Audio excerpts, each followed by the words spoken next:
और अब सत्ता में इसरो के उस संकट मोचक की खबर जो देश को बड़े बड़े संकट से आगाह करेगा। ये खबर आपके बहुत काम की खबर है।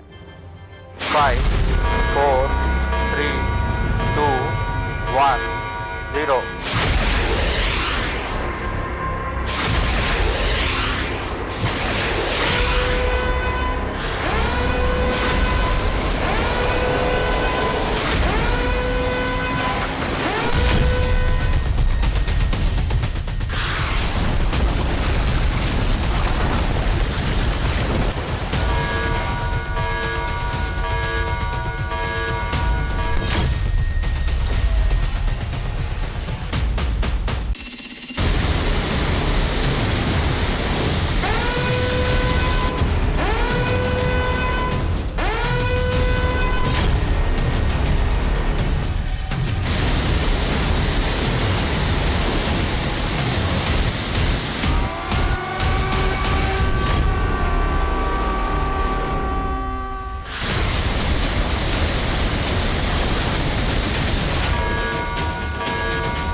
तो भारतीय स्पेस एजेंसी इसरो ने 15 अगस्त के एक दिन बाद आज सुबह 9:17 पर एक ऐसी उपलब्धि हासिल की है जिसकी चर्चा भारत में ही नहीं बल्कि पूरी दुनिया में हो रही है, क्योंकि एक ऐसे संकट मोचक की खबर है जो आपको बड़े बड़े संकट से बचाने का काम करेगा।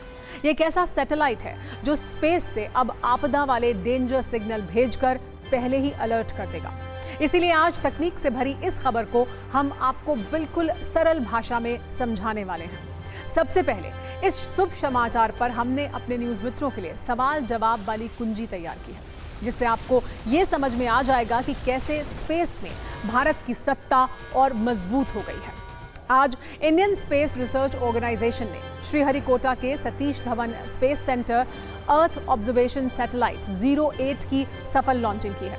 ये मिशन इसलिए खास है कि इस सैटेलाइट को देश के सबसे छोटे SSLV से भेजा गया है।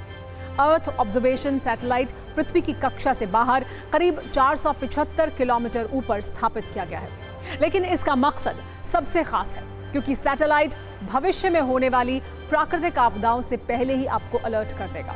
EOS 08 नाम का ये सैटेलाइट 1 साल तक अपना काम करता रहेगा। इस उपलब्धि के लिए प्रधानमंत्री मोदी ने इसरो और उसके वैज्ञानिकों को बधाई दी है, और बधाई बननी भी चाहिए, क्योंकि ये सैटेलाइट कैसे लोगों को वायनाड या केदारनाथ जैसे संकट से बचा सकता है, अब हम आपको ये भी समझाने वाले हैं। दरअसल जिस अर्थ ऑब्जर्वेशन सैटेलाइट 08 को अंतरिक्ष में भेजा गया है उसमें 3 पेलोड हैं, जिसे आप ऐसी त्रिशक्ति कह सकते हैं जो इसरो के मकसद को पूरा करने में सबसे अहम भूमिका निभाने वाले हैं। पहले पेलोड का नाम है EOIR यानी इलेक्ट्रो ऑप्टिकल इंफ्रारेड, जो तस्वीरें खींचने के लिए डिजाइन किया गया है और दिन हो या रात ये अपना काम लगातार करता रहेगा, जिसकी तस्वीरों से कुछ विशेष आपदाओं की जानकारी मिलेगी, जैसे जंगल की आग या फिर ज्वालामुखी विस्फोट। दूसरे पेलोड का नाम है GNSS-R यानी ग्लोबल नेविगेशन सैटेलाइट सिस्टम रिफ्लेक्टोमेट्री। ये समुद्र की सतह पर हवा का विश्लेषण करेगा, मिट्टी की नमी का आकलन करके जानकारी भेजेगा।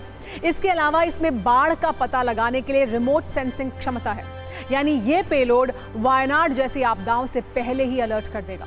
इसमें तीसरे पेलोड का नाम है डोजीमीटर, जिससे अल्ट्रा वायलेट रेडिएशन की जांच की जाएगी और इससे गगनयान मिशन में बहुत मदद मिलेगी। ऐसे में सोचिए 29 और 30 जुलाई की आधी रात को जिस तरह से केरल के वायनाड में आपदा आई, भूस्खलन की वजह से एक नहीं बल्कि 3 गांव तबाह हो गए, 400 से ज्यादा लोगों की मौत हो गई, सैकड़ों लोग आज भी लापता हैं।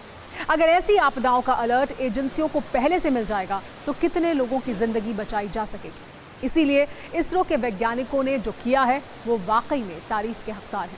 हम आपको इस पर एक रील भी दिखाते हैं, फिर आपको इसरो के छोटे उस्ताद से भी मिलवाएंगे। -30 second. 5, 4, 3, 2, 1, 0।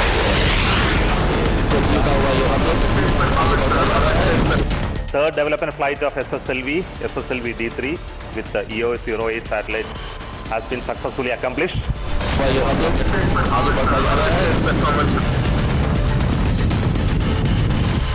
EOS-08 is a very unique spacecraft where we have many new technologies including flexible solar panels, integrated avionics, embedded multifunctional structural panels. These are to name a few. We have more than 20 new technologies which we are demonstrating through EOS-08.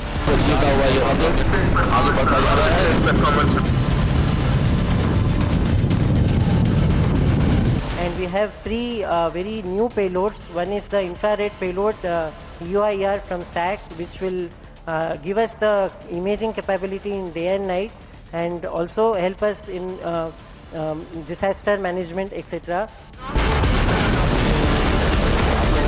We have a new type of remote sensing, that is GNSS-R reflectometry. This again uses the GNSS signals to bring out the remote sensing data products in areas like soil moisture and ocean wind monitoring, etc.